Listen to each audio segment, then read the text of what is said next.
You're listening to the Rethreading Madness podcast, which airs live on Vancouver Co-op Radio, CFRO 100.5 FM. We are recorded and produced on the unceded traditional territories of the Squamish, Musqueam, and Tsleil-Waututh nations around Vancouver, BC. I'm your host, Bernadine Fox, and this is the show that dares to change how we think about mental health. Welcome to our show. I've never been further, knowing what the hell I'm gonna do when I can't seem to find my way under or over or through. Just when I'm ready to give up the fight, there you are when we turn out the lights and it's alright. I'm your host, Bernadine Fox, and today, Rethreading Madness is coming to you from the Tsuut'ina Nation on Treaty 7 land. Tsuut'ina is part of the Blackfoot Confederacy, which also includes Siksika, Kainai, and the Kainai nations here in southern Alberta. We have a special program today interviewing Keith Chiefmoon, an elder of the Kainai Nation. He has worked in the correctional facilities across Canada and the USA, trying to undo the damage caused by systemic discrimination and colonial government tactics, which has resulted in an overwhelming number of incarcerated Indigenous people. He is also a certified teacher and a survivor of residential school. So stay tuned, we'll be right back. So welcome to our show. Today we're going to talk to Keith Chiefmoon about something he has done for over 35 years, which has been and continues to be controversial. But to start with, Keith, I gave a little bit of a bio about you. Is there anything else that you would like to add to that?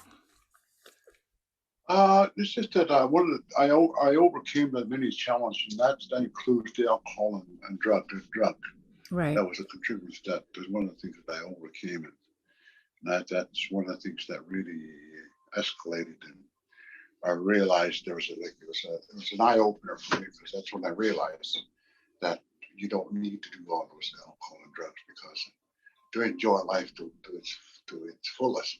Mm-hmm. And that particular, before I got into it, I was caught up in it, and I was at the point in time that I was thinking there is no if this is what life is all about, then what's the point? What's the point of continuing on this journey? Because there's nothing besides getting diluted and all that, and doing crazy stuff and getting thrown in jail, and you have to see the judge, and then he puts you away for anywhere from 6 months to years and all that. And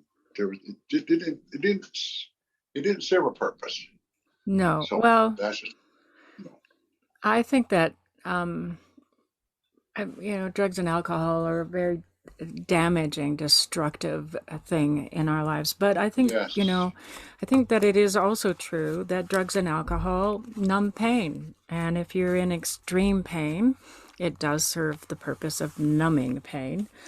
I know that's a bit controversial to say, but Yes. You are a survivor of residential school, and that in and of itself, so I mean, it's become sort of a label that has lost its meaning on some level. But it just because it's been, I don't know how to describe that, but it, as a survivor of residential school, that to me means that you went through hell as a child. We all survive how we survive. I'm glad you're here. I'm glad that you have recovered from that addiction, and that you are giving back in the ways that you're giving back. yes. You facilitate a Sundance in southern Alberta, but the Sundance does what others don't, which it invites people of all nations to participate. And so to start with, I know that facilitate is not the right word. I think, as you said it, that the English bastardizes Blackfoot words and meaning. It doesn't really translate that well.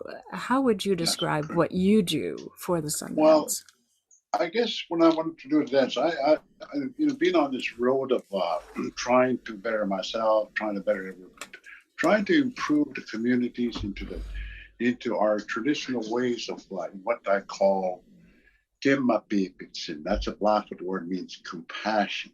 And following on the straight and narrow honesty, all the ways of for a holistic community where you become, and that was the journey that I was trying to do more of. So as a sun dancer, like when the sun gets up in the morning, when we see it, it shines on every human being. Mm. It doesn't matter if it's just going to shine on Bernadine today, and I've been bad when it shone on me. It treats everybody with utmost respect. And the energy that you get from the sun is it's very, very, I guess you'd say, very, the energy that you get. And the idea is to try and do it in a good way. Keith, can you tell us how or where or in what capacity, oh, very colonial words, you came to be doing the Sundance the way you do it? Okay. Just to answer the question there, it all started with the like we have ceremonies here on reserves, the teachings, and how I became involved was that as growing up as a survivor of the residential school, I saw a lot of this very there's a big thrust to colonize and to domesticate. In our language, we call need, sitapi, that means us. Mm-hmm. And that's Blackfoot word for who we are. So the idea here was that there was a real, uh, uh, the government's policy was to totally destroy it, just totally, just, like I said, domesticate us, colonize us, Mm-hmm. and that our ways were of no value to me. And again, I just wanted to, I think I mentioned briefly before, wanted to acknowledge my savage heritage and my wagon burner heritage and my, I guess I think there's a guy by the name of Cotton Mather. He viewed in what was a common reference to us that we were doleful creatures of the of the various ruins of mankind found on Earth. So I want to acknowledge that because we are various ruins. So the whole idea I saw as growing up that there was a big push for us to follow the way, and I saw back then that their ways it was totally foreign to us. Mm-hmm.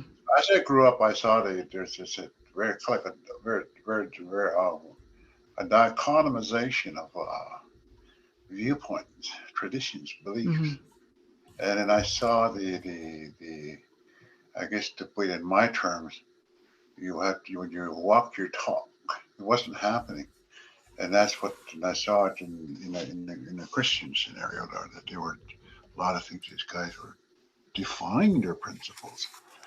So the whole idea about this ceremony is I grew up with that, realizing that because my dad would sit down and just he'd sit and every morning he'd be start the day off with he'd be praying our language, say I are not being outdoors.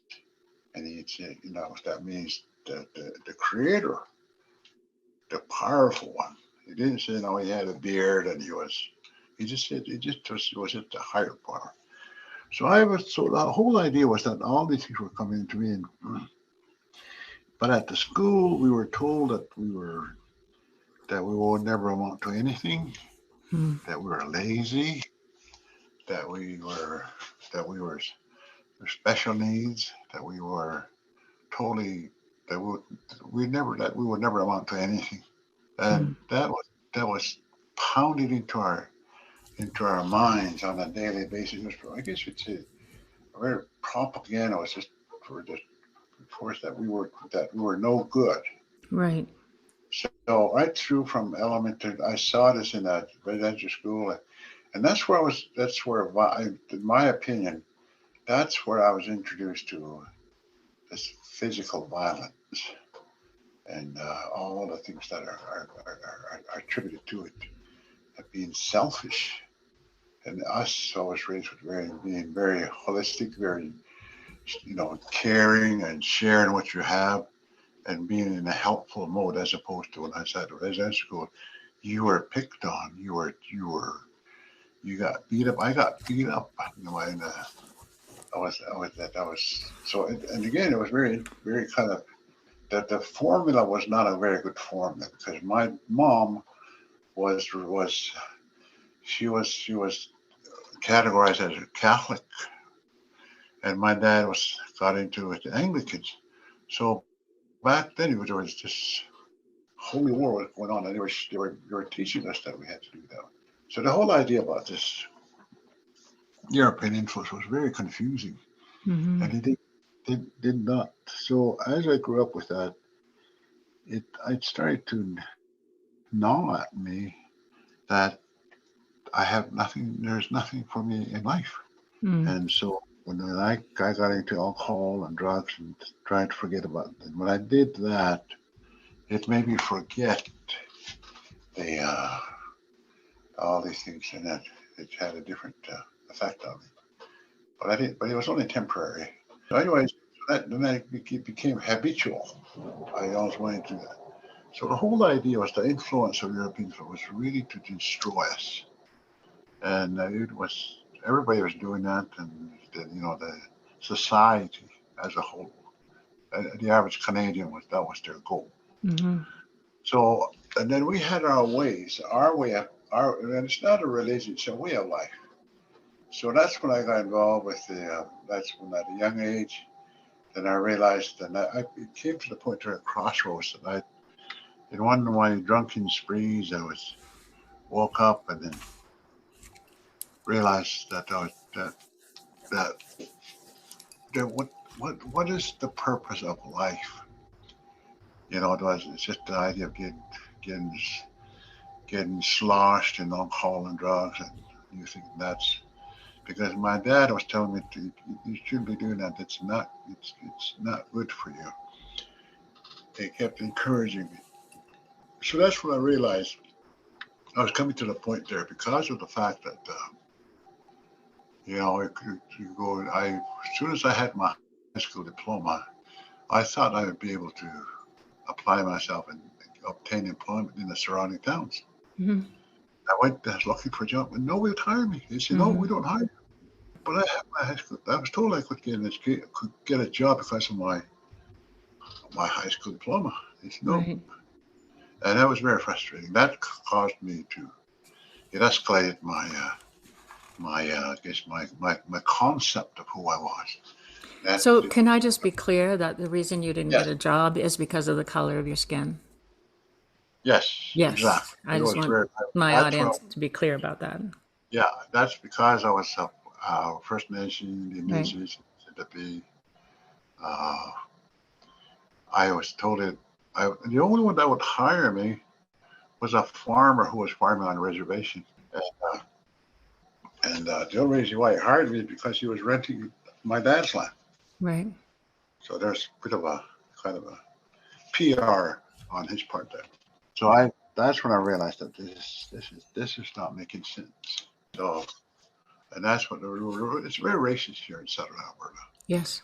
But It's racist mostly across Canada, but southern Alberta and it is. Saskatchewan particularly, I would say that's true. And in my opinion, it's a Canadian culture Mm-hmm. to be racist against First Nations, Indigenous people, and we're still hearing horror stories across Canada and the healthcare system and all. So, Absolutely. anyways, that was what was before me, and it was very frustrating. And so that's when I was doing my dad told me to not to give up. We call the word ikat, which is don't give up. Try Mm-hmm. hard. If you make a mistake, just try hard. So, anyways, so I was going with all those contributing factors. The scenario is not a very good. Like it doesn't look very good positive. It's going to head for destruction. So as I became older and I got involved with realizing who I was, and because of my heritage, my savage heritage, and my wagon burner, and then somehow my great grandpa Red Crow, he had a lot of things that he had some very important principles that he shared with the family. So that was always in the back of my mind. because of the fact that he dealt with all these obstacles and challenges, probably in a very higher form than what I was doing. So I had to really try and concentrate. So the whole idea was that what's the purpose of this trying life? So then that's when I started to realize that our way of life was had much more message to me. So that's when I realized that to be a sun dancer was to follow the path of the ways of the sun. When I first started doing that, I said, oh, I can do that standing on my head. That's Hmm. so easy. But then I realized I had personal attributes. Like I had people that hurted me, Hmm. particularly Caucasians or neighboring towns. I said, if I ever get a chance, it's payback time. I'll get even with them. I'll do what I can to get back. What they did to me, I'll do what I can to hurt them back. But when I became a sun dancer, that's when I realized I had to look at myself and the things that I did. So as a way of life, I had to address all those harm that I was subjected to. So then, in our ways, forgiveness is a very, very important value. I looked at it, and my dad used to say, it's, we call it bakhta. It's a Blackfoot word means okay. Then it was a mistake. So, anyways, it was really hard. I mean, it's easier said than done because I still every now and then my mind get triggered into a scenario where was where I was harmed and where they did damage to us, not myself, but I see to our own people. Hmm. So that was an attribute that I had to deal with. It was a really challenging attribute because at first I thought, oh, that's not a problem because I had to walk my talk. Hmm. So as part of the Sundance, I had to look out every day. When the sun gets up, he treats every human being in the utmost respect. If it's us, the Nichitapi, the savages, wagon burners, all this, he treats them with the very utmost respect. Even the Caucasians, the black people, Asians, and all. He shines on everybody in a very with equality. So that's what I had. And again, it was hard to do. So I started on that way. And that was so when I went on up on asked to do this ceremony, and through the encouragement of my uncle sought me out, and he said, "I want you to. This is the ceremony that I want you have chosen to do." Hmm. And I was scared. I said, "I can't do that because I make too many mistakes. And who am I to do this ceremony? I'm basically nobody." Hmm. But he said, "No, just listen. I'll encourage you." So with the encouragement of my aunt and my uncle, and they were traditional ceremonies on a reservation there. They did a lot of things in the traditional ways, and they did a lot of things. In fact, one of the things that my uncle did was that there was a sacred pipe that was taken from and put in the Alberta Museum, and we need that pipe to do certain ceremonies. So he went up to the Alberta Museum asking for that pipe, and the museum said, "No, no, you're not going to give that. No way, we're not going to give it to you." I said, "But that's how part of that's us. That is part of our way of life." But they said, "No, no, no.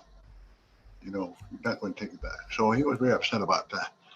So, and he asked that the next he asked the creator, he had a little ceremony with himself, and he says, "Well, this is very important to us. We need to have that ceremony because that pipe, in our opinion, was crying. I was really upset. He wanted to come home. Home was on the blood reserve. So and he was basically uh, addressing that issue about the pipe. So he did his little ceremony, prayed, and asked the creator, "Okay, we need to bring that pipe home." So the next day he went back to the museum, and this time he didn't talk to nobody. He just walked right in. He walked in, and where it was, he went up there, opened that little container, little cage that they have a glass display. He opened it, took the pipe on, and went home. And the next later on that day, security were wondering where's that pipe, And to this day, they still don't know what happened. And my uncle said, so what they did is, when he tells the story, he said the Creator helped him. He just put everybody to sleep. And he showed this is where you go. And we still have the pipe came home. So it's on reserve. And I think they're still looking for it. So, but that's what that's so my uncle was basically my mentor. He said, this is the ceremony to do. The ceremony, the Sundance that I do. So that was with the support of him. And then I start to realize that, well, yeah, maybe there is something more to it than just. So that's how I became to facilitate the Sundance itself. You're listening to Rethreading Madness on Vancouver Co-op Radio, CFRO 100.5 FM. I'm Bernadine Fox, and today I'm talking with Keith Chiefmoon about the Sundance here on the Kainai and Treaty 7 land. Keith, can you finish that fascinating story you were telling us before the break? So once you get the pipe back, and that's when things were just kind of, I guess you would say, in a state of jubilation there. So that's when he sought me out, and my other friend there, my older relative, friend of mine, he said, well, you guys need to bring that particular part of the Sundance back to where it's supposed to be. Because up to that point, where like the information I shared with you, the Canadian government, they really severed the parts of the ceremony. Like we use buffalo tongues and all that for ceremonies because that's very sacred to us.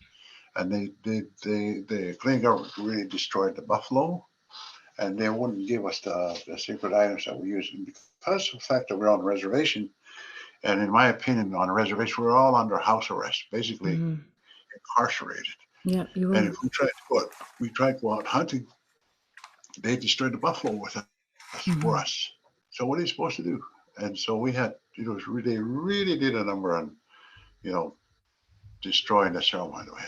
So when the pipe was returned, he told me, okay, this is what you need to do. So my friend and I, this is the Sundance that we did. And that's when he asked that, again, the question was, who can participate? We had local members there that said that they were in what they participated in, which we did. It was really, and when we first had our dance, they asked me, when do you think, what date should we have that dance? And then I was thinking back so I said June 21st would be the perfect day because that's the longest day of the year.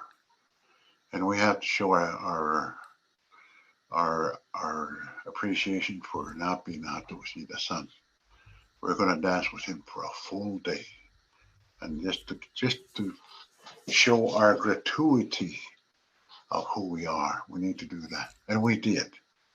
So that June 21st was a very long day for us. But it was very, very tiresome. We danced for a whole day. I think we started like 4:00 in the morning when the sun just rose in the morning that day. And then I think it went down after 11 o'clock.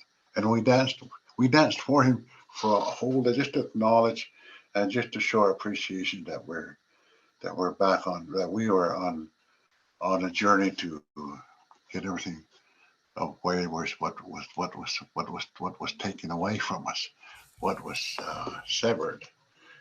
So we did the ceremony and all that. So one of the things that I did as an individual, I just didn't start doing. I went up on a vision on a sacred hill, and I asked, am I worthy to do a Sundance? And I did sacrifice my food and water. I had no food, no water for the 4 days that I was up on the hill. And that's when the spirits shared with me, said, okay, this is what you can do.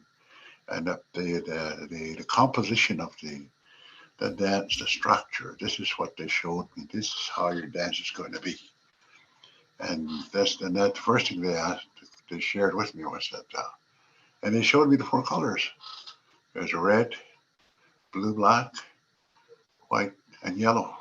And the question is, do you know what they represent? And I said, well, I have somewhat of an idea. And I said, well, I think they represent the four basic graces of mankind. And they said, yes. those are the people they can come and dance with you at your dance. So I was already giving the blessings of the Creator, the spirits, for not invite, but they should show up, and I never turn anybody away. Whoever comes to dance, I just accept them. I don't question them. I don't do a background check. I don't do a pick on them. I just accept their word. You come to me, and I just honor their word. Mm. So that's how I do it at the dance, and that's why we have these people from the four colors there at our dance that show up. And again, I've had a lot of shunnings from the community, and they say the Caucasians I shouldn't be there. Why are you allowing them? And I said, well, that's what the spirit showed me. Who can participate? It's not my decision. You're going to have to talk to the Creator and ask him why these guys. So I'm just here to share the message for you. And again, that's what. And again, but it's I guess you'd say somewhat controversial at times, and people are getting upset with me. I said, no, don't be upset with me.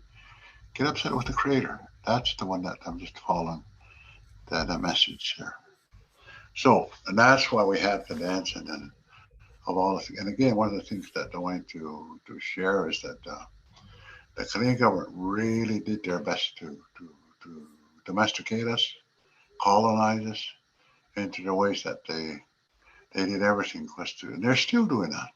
Mm-hmm. So this way of life, again, with my great grandpa Red Crow, he was a piercing sun dancer, and on my mother's side, uh, he was my grandpa on my mother's side. He he sang for those guys that would Sundance this way, and he was sharing with me that he said the last one that was allowed to dance on this reserve. He said my grandpa was the one that sang for him, and they almost got into trouble. They almost got sent to jail for doing the ceremony. Like as I shared with you some of those documents that I sent you. So Mm-hmm. just in a nutshell, that's the purpose of it. That's why I'm involved. And again, I try to follow the ways of the teachings, is to treat everybody alike and equality and they accept who they are. So that's kind of a nutshell of what things that I do. And again, on the female side, Karen wasn't able to join it because she was like there's an equality between male and female. Mm-hmm. Like I cannot just as an individual just say, okay, I can do it by myself. I am required to include the females. So because of the balance. So as symbolized by night and day and the sun and the moon. The male is represented by the sun and the Mm-hmm. moon is represented by the females. Mm-hmm. So there's a balance. And then again, those are things that, so with the females in, participation there, they have a whole lot of things that they do for the ceremony that I can't even not even do. If the female's not around, if Karen's not around, I can't have the dance. But Yes, both and of us, Karen and I went up on a hill and asked permission, and they showed us how the dance was going to be, and that's what. And again, they showed us, and they also included us. They told us that we had to have the dance every second weekend in July, hmm. and we've been doing that for the past 25 years. So we're just acknowledging the teachings or the message that we were given. So that's why we have the dance every second weekend in July, and Yes, and that's having been to your Sundance this past weekend, I think it was, Karen's participation in that is in fact quite significant, and we correct. really, yeah, I mean it's clear you couldn't do it without her participation, and it is Correct. as a partnership, it's an equal partnership that you do. So, so you have been including non-native people for the last 25 years, did you say? Yes, correct. And I know that you've taken some serious slack from it. Even here on Sutana, I've talked to a few people who've said that no, it shouldn't be happening, it shouldn't be happening, and so Yes, correct. I know what you are dealing with when you say you're taking serious slack. It is serious. It Yes, is correct. the reading that you sent me was from a book called The Indian Commissioner, I think, Yes, and just for readers.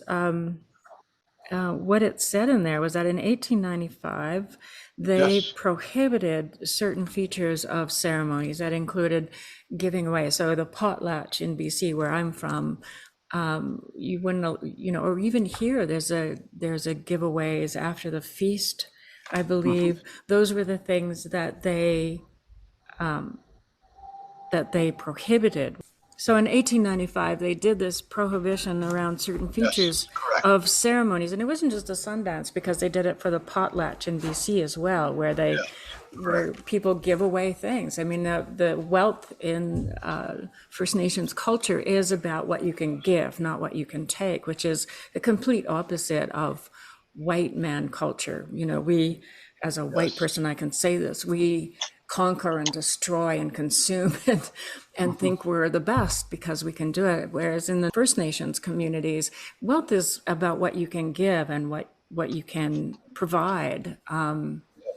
and what you can share. And as you said, compassion as well. So it's such an odd thing to look at this prohibition and see that giving away was prohibited, like Yes. being compassionate and sharing was prohibited. Such a bizarre thing. But the other thing was the mutilation of dead or living bodies, which I found really hypocritical because circumcision has been on the books in white culture since 1850s. So the idea Yes. that piercing is somehow barbaric is really ridiculous when you think of what they're doing to little tiny babies after they're Yes. born. Hey, this is Bernadine Fox, your host for Rethreading Madness, the show that dares to change how we think about mental health.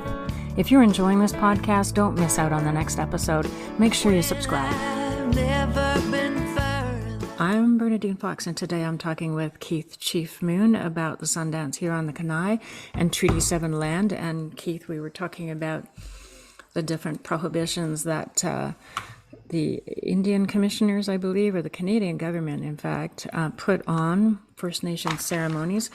And in specific, we were talking about mutilation and how hypocritical it is that they circumcised little boys but didn't want piercings to happen in Sundance. And I wanted to ask you, what does the piercing mean? Like, what does that mean for Sundancers?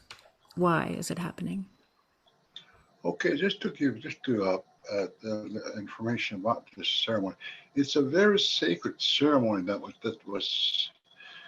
was bestowed upon us from our messengers, the spiritual message that we and the purpose of this what they call mutilation. They call it a barbaric activity, that type of thing. It's actually an offer from you as an individual. Like I could go down to some some dealership and buy one of those really expensive cars, a Rolls Royce or a Lamborghini. They have all connected to money, but it doesn't ever really belongs to me. It's somebody else's. And the money's not. The money doesn't have any. Doesn't have. That no. That doesn't mean a thing to me. So, but when you take a part of your body, and that's the only thing, then it's very sacred to us. And when you offer it to the Creator as your way you're humbling yourself because you don't have anything else. That's the purpose of it. It's not a mutilation, Mm-hmm. and you're sharing your very secret part of your body. That's very sacred to you. You can't just go to Canadian Tire and buy yourself another. No, you can't because it's part of you. Right. So when you do that, you're offering a part of you for whatever reason that you might like. For example, throughout the year, some of your relatives might be very sick, or some of your relatives might be maybe they have some. We have had a lot of testimonials about how we when people approach us for help, support, or guide or prayers, and I just say, well, I'll include you in my prayers. This is what I do, and it's up to the Creator if he's going. And again, we've had a lot of positive stories that say that people actually got better. They overcame their health conditions or challenges, and in a good way. So that is the purpose of us offering part of us. Again, like for me, when I first got started, it was it was I offered so I can improve my way of life because as I told you earlier, I was labeled as a savage, a wagon burner. I was labeled as a degenerate ruin of the lowest form of man. All those acronyms, all those references, metaphors that are given were used, and a lot of people start to think that way. They say, "Oh, but I can do nothing." So for me, when I first started dancing, I asked to help my improve my way of life. And again, I'm very, very grateful to be able to say a lot of things in a good way happen. And Mm. again, I was able to help out with a lot of my people that I know. Was able to identify my mother was diagnosed with terminal illness, and the doctor told her that she wasn't going to live not more than a few months. So I told my mother, I'm going to dance for you. We want you to stay with us for at least a few more years. And I danced for, and we got the extension. That sort of things that used. I offered myself. I did the ceremony at Pierce, and that was as an example how I was able to get an extension to enjoy more time with my mother, and she was getting up in years. Right. Because I was being selfish, and I said, well, she told me she said, I'm really really tired. I just I believe this is the end of the so that's something we asked for an extension, and we got it. And then so when she passed on, I was able to at least deal with it in a good way. So there are a lot of things that take place. A lot of families get in some kind of trouble. Some of them I've had some very good. One of the individuals that I that that that I became acquainted with, he had the same journey. He had trouble with his addiction. He was ready just to give up. So he joined us, joined some ceremony, and today he's really enjoying himself. He is very he's his family and he's doing very good. And he calls me every now and then. He said, "Okay, well I told him don't forget knowledge, the Creator, the good things that happen." And again, the other thing too is you don't always have to ask the Creator when you're in trouble. Mm. So every day for me, I ask the Creator every day, thank you for everything, being able to do the things that I do. And also, and I ask the Creator, give me some guidance. I don't know what kind of a day I'm going to have. There are days that get very challenging. So this thing, what I do is on, and there are some things, challenges out there, and when I had when COVID was out there, I Mm. asked the Creator, and that COVID was a spirit. I acknowledged COVID. I said, okay, COVID, please leave me alone. I don't want to. I don't, Mm-hmm. don't know how God can handle you because you are very powerful. So please, I'll very respectfully go out of your way. And I'm very, very, very blessed. I never got it. I had people around me that got it. My family got it. My daughters and my son, they all got it. And I just kept saying, kept asking the Creator to protect me. And then, so I was able to. That's an example of what I look like because I was praying every day, and I Right. pray for people that for them not to get it. So there are examples of what you can do. So when you offer part of you, you give it to the Creator, and you ask Him, "This is all I have." Right. Uh, that's who I am. So So is that it right to say then that the Sundance is about prayer? yes, right. Right. to its fullest. And yeah, it's all about prayer. Right. And that's the power of prayer. And I would imagine that just given the little I saw that in that prayer, that part of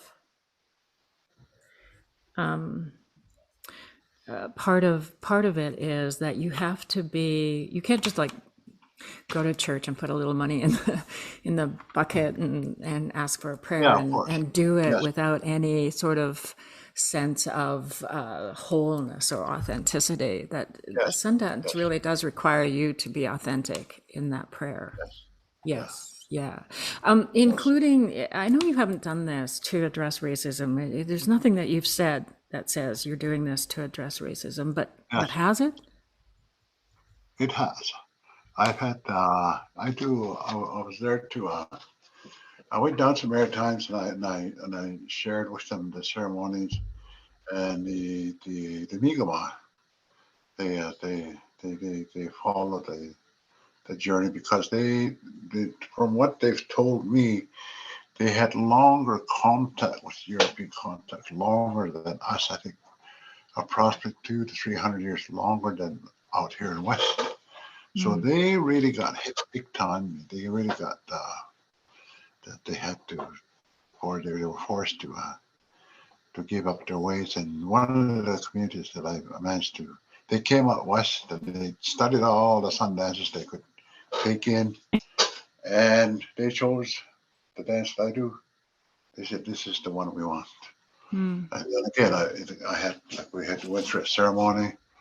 Again, they offered me tobacco and pipe, and we smoked, and we had ceremony. I said, "Okay," and I said, "I'll share with you from what little I know, but this is what I do." And they're still very active right now, and they're very appreciative of what.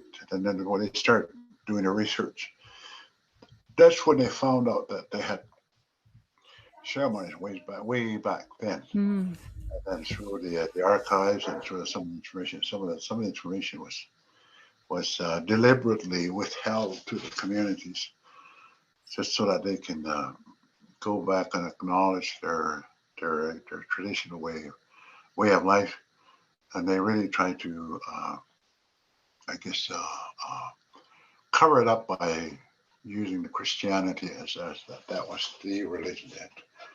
So it's ongoing, and so one of the things that really comes up in our way as a sun dancer is that we always have to be, again, follow the ways of the sun is to be respectful.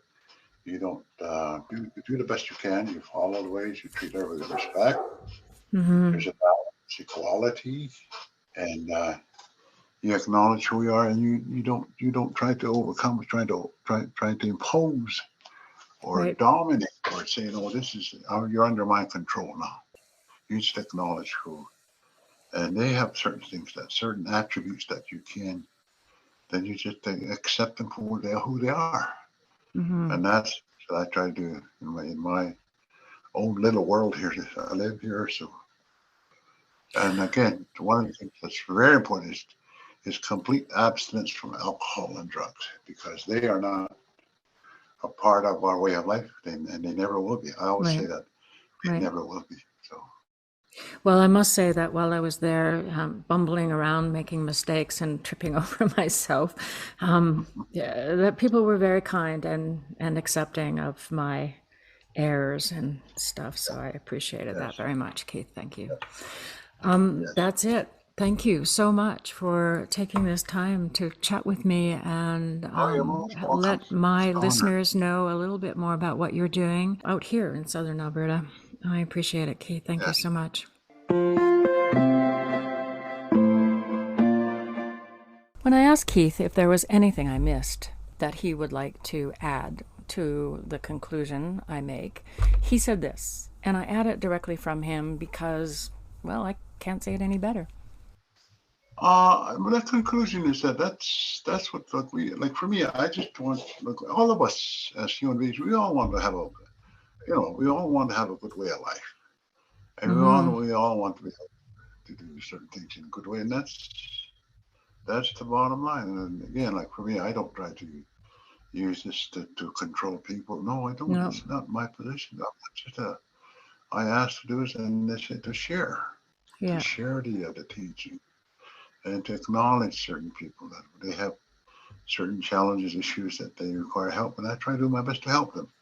So that's Yeah. I guess the only reward that I get is that when individuals come back to me and say, "Oh, well, yeah, somebody, so and so he's doing much better. He's coming around with his ailment," and that's all I hear.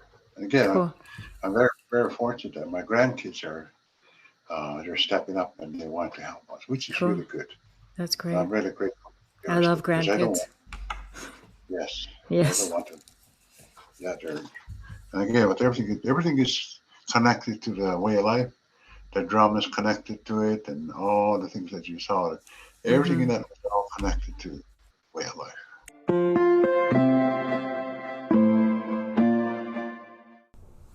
And that's our show, folks. I'm Bernadine Fox, and you've been listening to Rethreading Madness on Vancouver Co-op Radio, CFRO 100.5 FM. And we've been talking to Keith Chiefmoon from the Kainai Nation here on Treaty 7 lands in southern Alberta. And as such, we are recording on location, and the sound quality is not going to be what it is when I can control it in the studio. My thanks to Keith Chiefmoon for chatting with me about the Sundance, and to Leah the dog in the background, who was adamant about adding her 2 cents. But as always, and more importantly, my thanks goes out to you for joining us today. Stay safe out there. I'm Bernadine Fox, and you've just listened to Rethreading Madness, the podcast that dares to change how we think about mental health.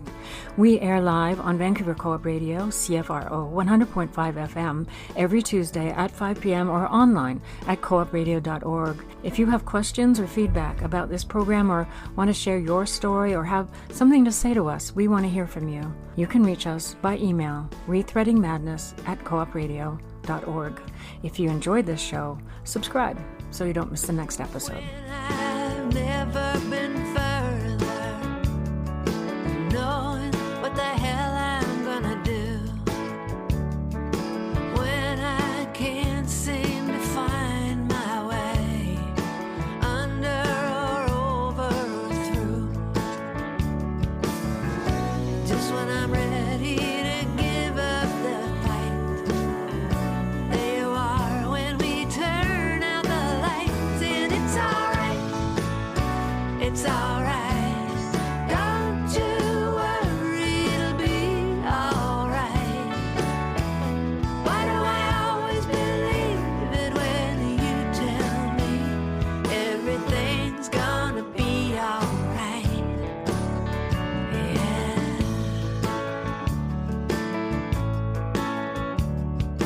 Why don't I wonder how you know? Well, surely you don't have all of the facts. You could be just making it up. Why don't I ever think of that? It's some kind of magic in the words that you breathe, saying, baby, take it from me.